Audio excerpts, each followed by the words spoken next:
mwasize biti eyo obulamu bwange kikansubire mirungi.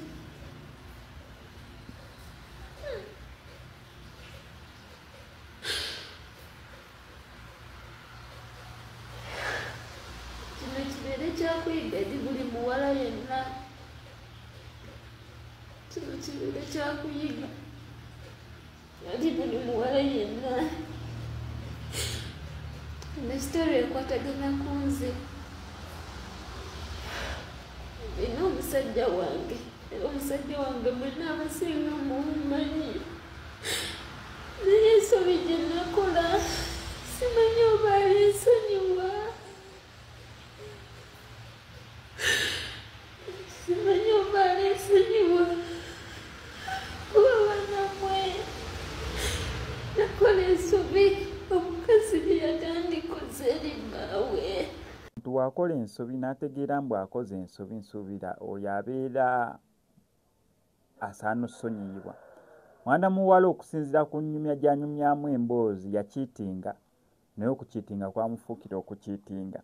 Emboozi aginyumizza neera bino ebyo byonna byonna tubireeta wano eno osobole okufunamu ekyokuyiga. Gwe ayagala okukiitinga akirowoozaako bali mu kukiitinga osobole okubeera ng'ofunamu ekyokuyiga. Kisinziira, abamu bakiitinga nga banoonya abatuufu. Omanyi oyinza obeera n'omuntu naye nga naawe kinnyini mu mutima okikakasa ono tetujja sobola kuwangaala ffenna.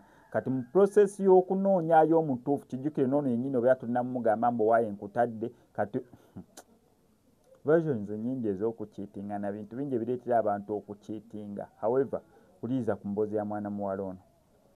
Ensobi omukazi tatalina kukola nekwenda ku bbaawe, naye nakikola twakatandika kweyagala.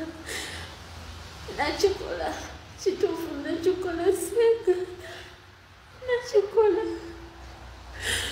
neewalayo omutima gw'obba wange gwamenyeka. Musajja njagala naye ate munyiiza buli olukedde, munyiiza naye ate nasigala nga nsonyiwa.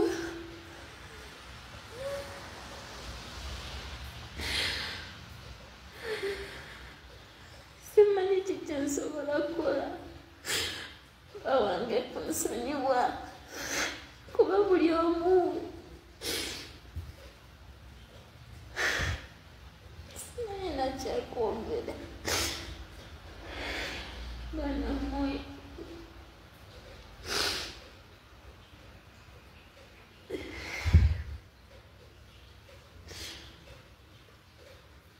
yali 2023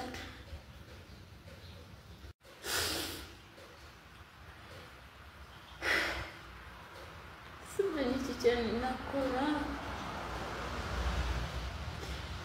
bawange okuva we yakitegeera mutima tegwasigala nga kyekimu.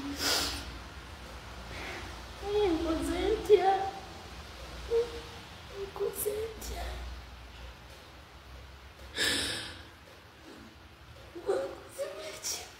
Simanyi nti wenyini kikulukumyawo omutima gwa bba wange okunsonyiwa. Buli omu agamba ng'omutima gwange bwe guli omwangu.